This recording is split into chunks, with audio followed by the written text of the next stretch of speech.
Dobry wieczór wszystkim, how are you all doing? I hope you guys are all doing fantastic today. I'm Mysticle and I'll be bringing you the latest in AR and VR news. As usual, you've got chapters down below to skip to the part of the video that interests you the most, and with that being said, let's jump right into the video. As usual, let's begin with some meta news. And Meta telling us that Quest 3 retention is actually highest it's ever been. Meta confirmed that the Quest 3 owners have higher retention than owners of its previous headsets.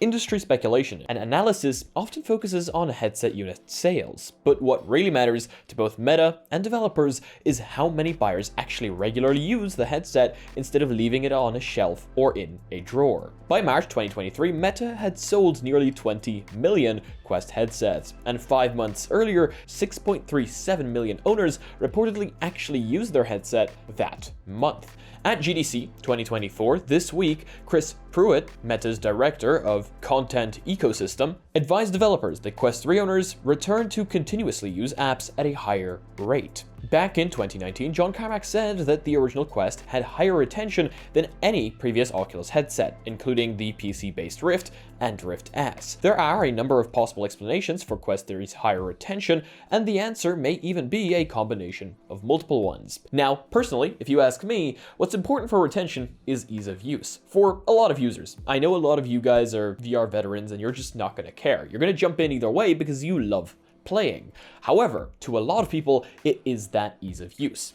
The fact that you could just straight up grab a headset, turn it on, put it on your head, and be ready to go. Nothing else needed. You do not need to plug it into a computer. Most of the time, you do not need to troubleshoot the device, like connections and why software isn't running the way it should, update drivers, etc. to even make the thing work. Those kinds of things can turn people away. They can make them not look forward to even pick up the device. And I feel like that's where the Quest is currently succeeding. Ease of use. I know people are saying the UI is kind of crap and that sometimes it takes way too long to jump into an app when you first put on the headset, but you cannot deny the fact that it is still much easier than it used to be, at least for most people. And of course, then there's the fact that you don't even need a PC to run it. Everything is standalone. You can just put on the device and go. I feel like what's helping the Quest 3 as well is its much nicer lenses and the higher resolution. That is, of course, I feel like a big part of why people are staying in the device, as well as color pass-through. It's got a lot more things you can do using the AR mode, and some people are crazy enough to use that on a daily basis. So, quite a large success for standalone devices,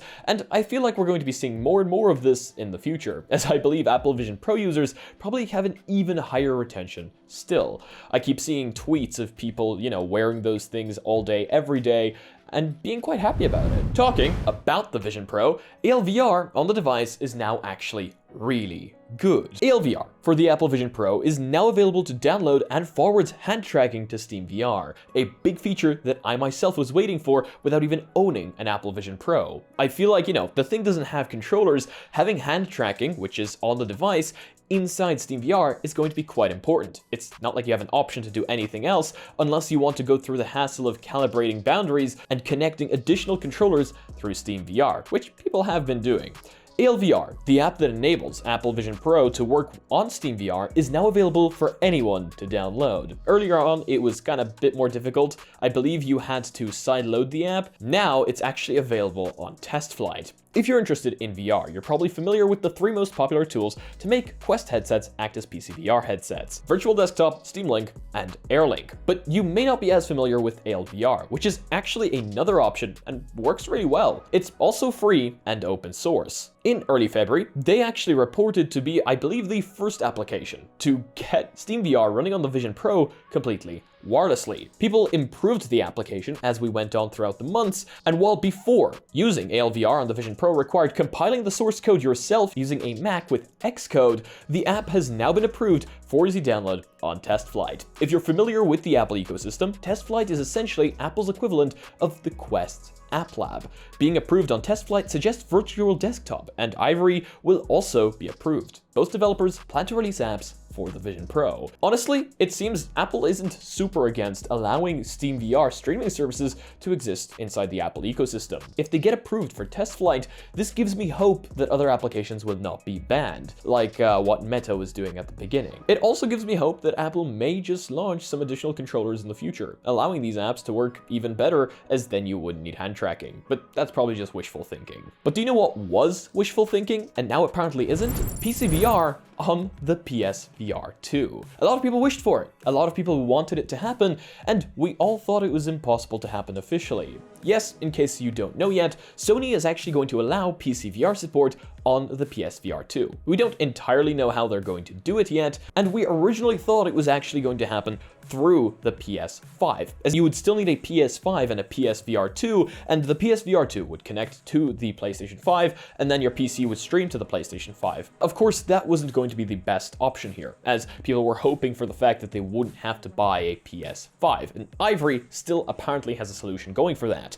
But going back to official support, the Sony PlayStation VR 2's latest firmware update makes it present as a VR headset to PC graphics cards. Previously, it would actually show up as a kind of big picture mode, as in you would see your PC screen inside the PSVR 2 headset, kind of just like a display floating in front of you. Useless for PCVR, still kind of good for playing PC games. However, with the latest firmware, this cinema mode no longer works. Instead, the device presents as a virtual reality headset. Now, don't get excited yet, as we still have no drivers for this device. The firmware update may suggest Sony itself plans to provide an official driver later this year, but even if it doesn't, there may be another option, and that other option is thanks to the developers of Ivory, who currently offer a PC driver for the original PSVR, but have been working on a PSVR 2 driver and have provided it to just one tester so far. Before this firmware update, Ivory discovered that a custom hardware adapter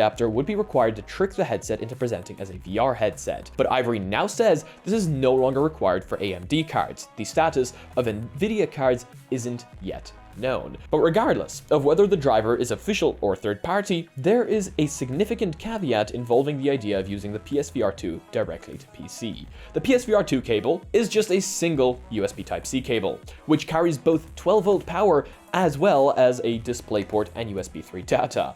This could be handled by the now dead Virtual Link USB-C ports that were present on some NVIDIA 20 series GPUs and AMD RX 6000 series cards, but that would limit PSVR 2 support to only these specific outdated cards. That support died really quickly, by the way. These aren't even super old cards. I'm surprised at how quickly that died. Supporting older graphics cards would require an adapter, either a Virtual Link adapter or another adapter that can split DisplayPort and USB 3 data while providing 12-volt power via power supply input. The problem is that the only Virtual Link adapter is $150 to $350, and it is no longer being manufactured. I can see Sony selling something here to allow this to happen, unless they are going the route of PC streaming to PlayStation 5, going to VR headset. And if that doesn't happen, hopefully Ivory can figure something out, as those adapters, not only are they not being manufactured, but even if they were, it's quite expensive. Hopefully Sony can figure something out here, and we'll essentially get like a little splitter box, kind of like we did with the original Vive. But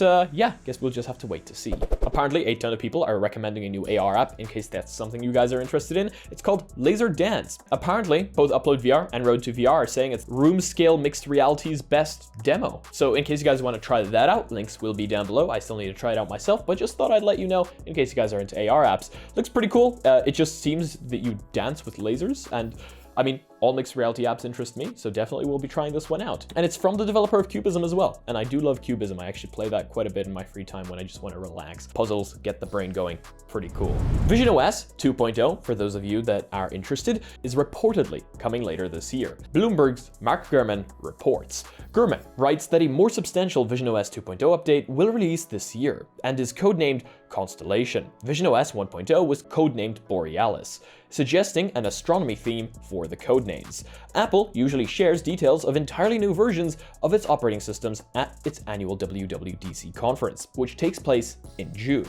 It is currently unknown what new features will come in Vision OS 2.0. There's one very significant Vision OS feature previewed at last year's WWDC when the Vision Pro was unveiled, but has yet to ship. Spatial personas. Personas are Apple Vision Pro's realistic avatars. You either love them or you hate them. I personally do really like them. I think it's a really easy way to kind of recognize people in virtual reality, and they are constantly improving it. I mean, version 1.1 is already a lot better than version 1. At the time, Apple said spatial personas would arrive as a developer preview in late 2023 to allow developers using the visionOS simulator to build apps using them, but this has yet to happen. Even as of March 2024, that suggests spatial personas have been pushed out to visionOS 2. There's a lot of new features that are supposedly going to come with visionOS spatial personas, and in case you guys want to check those out, links to the UploadVR article will be down below. And finally, Apple has confirmed the visionOS will be launching in China. China will actually be the first official country for the visionOS to launch in, apart from the US,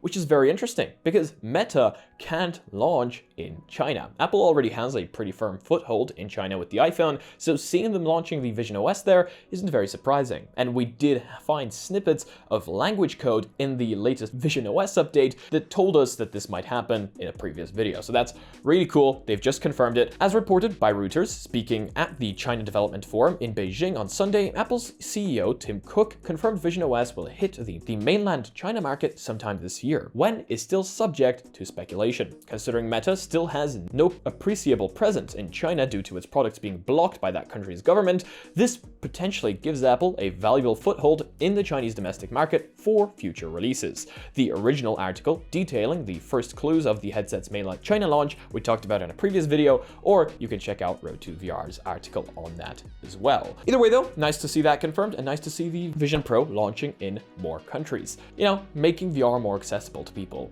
I mean, that's if you see a $3.5 thousand price tag as accessible, but either way though, love to see them expanding that market, and hopefully this also means repairability on it will get a little bit better, as I've seen videos of people taking the thing apart and trying to put other parts into it, and yeah, let's just say right to it, repair doesn't exactly seem to work on the Vision Pro. Hopefully China can figure that out, as I think it's no surprise they've been very good at bypassing Apple's anti-right to repair practices in the past. Either way though, that's going to be it for today's video. Thank you all so much for joining me today. I hope you all have a fantastic rest of your day or night. If you guys are not yet part of our community, check out our Discord and our Reddit down below. Would love to see you on there. If you guys are Polish, I've got a Polish channel down below as well. And thank you so much to all the patrons supporting this channel. You guys are amazing, seriously, much love. And thank you to anyone else supporting the channel in any way, shape, or form. Seriously, your support means so much to me. And as usual, if you guys want me to notify future content coming up on the channel, make sure to smack that subscribe button with your forehead, ding my bell. Let's see you again next video. Peace. Uber for you! Oh my god.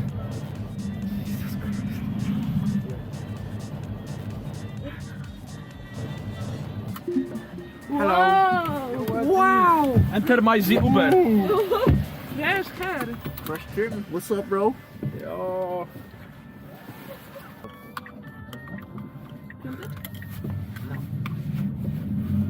No.